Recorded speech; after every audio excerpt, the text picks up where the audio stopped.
He's spent his life documenting those who live in some of the world's most notorious conflict zones. I want to make a difference. I want my photographs to create change. Giles Dooley, photographer and CEO of Legacy of War Foundation. Being blown up in Afghanistan put him on a path to making sure the voiceless are heard.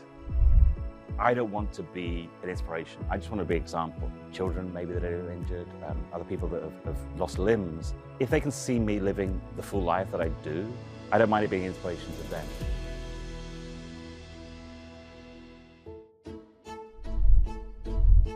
So your career as a photographer then, Giles, has catapulted you into, you're meeting the great and the good of the world, celebrities. It could have been different, couldn't it? You started out as a boxer, I think. Yeah, I was 18. I went to America on a sports scholarship, and I was involved in a minor car accident. But up to that point, sport was my life, and I'm told you're never going to do sport again. And I was such an angry man. I was so, everything had been taken away from me. And then 2 small gifts changed my life forever. My godfather, unfortunately, passed away, and his widow brought these 2 things he'd bought the week he died. And one was an Olympus OM10 camera, another was a book by the war photographer Don McCullin.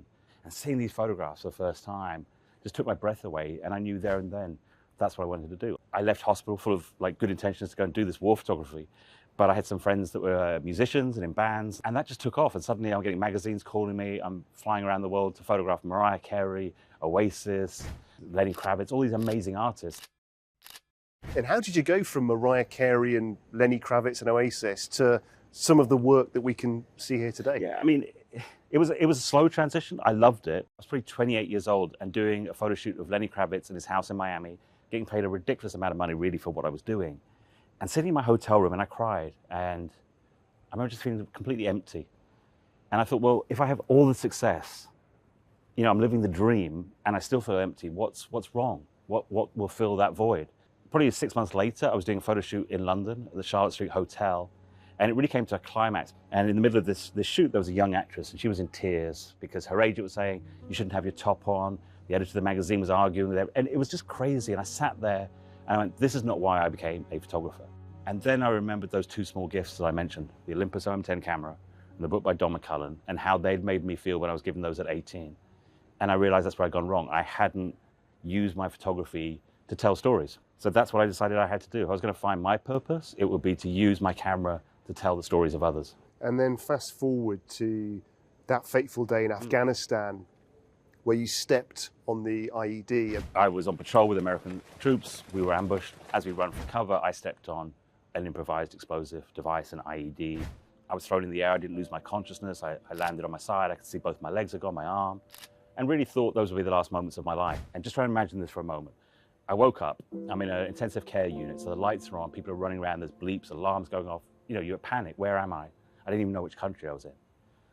And I tried to scream, but I had tubes down into my neck and my throat. I tried to sit up and realized I was strapped to the bed. And what I very quickly realized is the only bodily function I had any control over was blinking. The hard part was probably 3 months after the injury. I was well enough. I'd been moved to what's called a high dependency unit, so I'm still pretty sick. It was the first time they were able to move me from a bed into a wheelchair to have a shower. And that was the first time I saw myself in a mirror. It was the first time I realized I probably wasn't going to die, but I now had to come to terms with my new reality. I was told I'd never walk again. I would never live independently. There was no question of me ever working as a photographer again. Everything was gone. At that stage, I still couldn't even feed myself. My hand was so badly damaged. So, I was being fed. I couldn't go to the toilet on my own. That seemed like it was going to be my future. And seeing myself in the mirror, I was disgusted. Missing limbs, scars across my body. And I remember when they put me back in the bed, I cried myself to sleep. And I thought, I wish actually I'd just died in Afghanistan because I was not brave enough or strong enough to deal with this new reality. Because it's hard to explain when everything's taken away from you, all your independence. I woke up the next day and I said, I will never think about the things I can't do, but I'll focus on what I can and I will excel at those.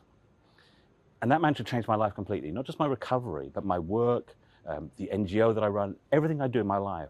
Can you tell us a bit about what you're doing here with the Wish Foundation and how that all fits together? I want to make a difference. I want my photographs to create change. I'm not just doing it because I want to create photographs that people look at and go, wow, it's amazing. I want people to look at them and take action. This gives me the opportunity to tell stories. As a documentarian, as a storyteller, I have tried to show that wars are all the same, sadly. The stories are just the same. Giles, despite the 37 operations and everything that you've been through, you remain a photographer. Do you think there was ever a time when people may have written you off? I can understand why some people would do that, but anybody that knows me knows how stubborn I am. Photography for me was who I am, it's my identity. So it wasn't even just really about returning to work. It was the fact that if I could make photographs again, I would have my life back.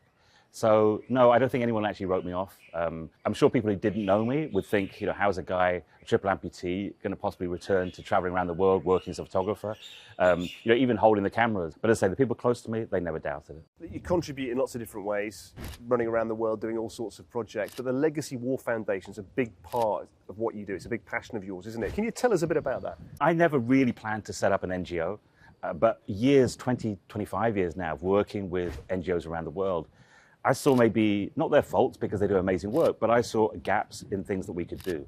And so I wanted to create an organization that worked very differently. The way we work is differently, and probably easiest to explain through an example, and that's Land for Women, a project in Rwanda, where we set up cooperative farms for genocide survivors. And the women on these farms, we bought the land and gave it to them. So they became the landowners, which changed the power dynamic, because now they choose to work with us. But the Legacy of War Foundation is something that is changing lives, and changing lives in a permanent way. Many people all across the world enjoyed your One-Armed Chef series, and the connection between photography and food may not be obvious to some people, but it's one that is important to you, isn't it? I've seen the worst in humanity, and I think psychologically, obviously that takes an impact. And then one day I realized that actually food is the opposite. Where war destroys, it breaks communities apart, it's how we express hatred. Food is how we build communities. It's how we bring people together, and it's how we express love. So I have a rule that I won't photograph anyone if I haven't eaten with them first. I think, Giles, because of the way you've responded to what's happened to you, many people all over the world will see you as an inspirational figure. Yeah, I'm certainly not comfortable with the idea of being inspirational. You know, I was just in Ukraine a week ago, and I was visiting hospitals where children have been injured. And I think for them to be able to see somebody who's lost 3 limbs, able to live a full life, you know, I'm living the best life. I don't mind it being an inspiration to them. I think that's the thing, is it's like if it's somebody else injured, somebody else going through the same thing, I'm happy to be an inspiration to them, but I don't want to be an inspiration to an everyday person, because all I am doing is just living my normal life. And I've always said, as a photographer, I hope, you know, when I'm gone, I'll be forgotten, but my photographs are remembered. Well, I think that's self-evident. Giles, thanks so much for joining us on The Dialogue. Pleasure.